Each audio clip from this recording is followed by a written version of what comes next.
টানা দিয়ে দেখছে, দেওয়ার পরে দেখছে যে মনে সেই কন্ডম বের করতে আছে, সরাসরি কাজের ভিতরে দেখছে। এটা কন্ডম নিয়ে আনার মধ্যে বসে আছে। এবার আপন বাবা তার নিজ মেয়েকে বুক করলো। একবার ভাবুন তো কিভাবে আপন বাবা হয়ে নিজের মেয়েকে বুক করতে পারে। জাস্ট আমার মাথা কাজ করছে না। মাগুরার আসিয়ার ঘটনা থেকে শুরু করে একের পর এক এসব ঘটনা চারদিকে ঘটছে। এবার রামপুরায় এক আপন বাবা তার নিজ মেয়েকে বুক করেছে। রামপুরার পূর্ব হাজিপাড়া বউবাজারে এই ঘটনাটি ঘটে। 1 মাস আগেই অসুস্থতার কারণে সাদিয়ার মা পরপারে চলে যান, আর এর 3 দিন পরই আপন বাবা সাদিয়াকে বুক করেন। শুধুমাত্র তাই নয়, সাদিয়ার মা অসুস্থ থাকা অবস্থায় সাদিয়াকে একাধিকবার বুক করেন আনারুল নামের এই রিক্সাওয়ালা। এখানে থেমে থাকেনি বাবা নামের পশু এই রিক্সাওয়ালা আনোয়ারুল।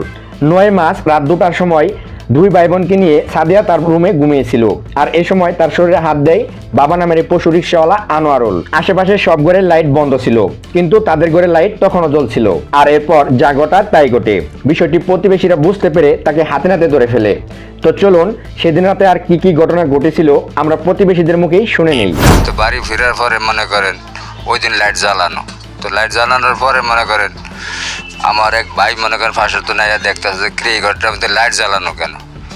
তো আবার এই টিনের বেড়া ভাঙ্গা দিয়ে আমার আবার টানা দিয়ে দেখছে, দেওয়ার পরে দেখছে যে আমার সেই কন্ডম বের করতে আছে।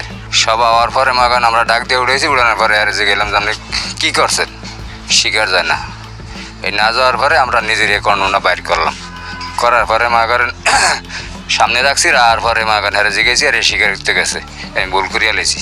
পরে আমরা পুলিশ খবর দিলাম, আর আমার পুলিশ রাতে উঠিয়ে দিয়ে দিলাম। এই রুমের লাইট প্রতিদিনই জ্বলে। হঠাৎ করে আমার কানে আওয়াজ আইলো, কাগজের আওয়াজ শোনা যাইতেছে। ওই খারাপ কাজ করার সময় যে নোংরা জিনিসটা করছে, ওই নোংরা জিনিস আনছিল যে কাগজের ভিতরে আসছিল, ওটা বাই করার সময় আওয়াজ হয়েছিল। পরে আমি দেখতে পাই, পরে আবার আমি প্রস্রাব করে ভিতরে ঢুকে গেছি।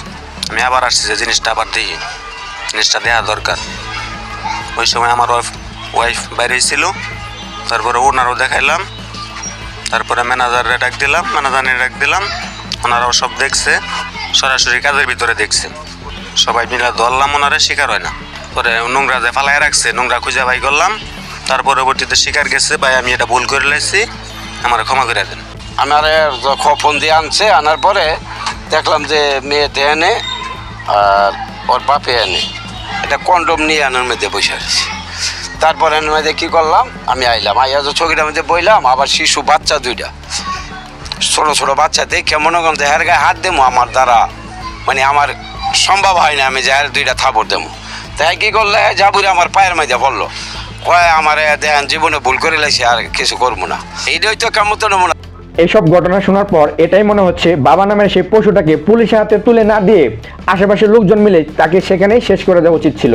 যদিও আইন নিজের হাতে তুলে নেওয়া অপরাধ, কিন্তু আপন বাবা হয়ে কিভাবে এরকম একটি জঘন্যতম কাজ করতে পারে? পুলিশের উচিত ছিল তাকে ধরে না নিয়ে ডাইরেক্ট ক্রস ফায়ার করা, যাতে এ ধরনের শাস্তি দেখে এরকম একটি জঘন্যতম কাজ দ্বিতীয়বার করতে কেউ সাহস না দেখায়। একবার ভাবুন তো আমাদের এই সমাজটা আজ কোথায় চলে গেছে। একজন মেয়ে তার আপন বাবার কাছেও নিরাপদ নয়। এর থেকে দুঃখজনক আর কি হতে পারে? সংবাদ মাধ্যম আর নিউজ চ্যানেলগুলো খুললে প্রতিনিয়ত একের পর এক এসব ঘটনা আমাদের সামনে আছে। এসব ঘটনা দেখে আমার মাথায় একটি চিন্তায় আছে, সেটি কি জানেন? Direct cross fire. মেয়েদের বা ছোট বাচ্চাদের সাথে এ ধরনের জঘন্যতম কাজ কেউ করলেই তাকে ডাইরেক্ট ক্রস ফায়ার করা উচিত, আর তাহলেই এ ধরনের অপরাধ বন্ধ হয়ে যাবে।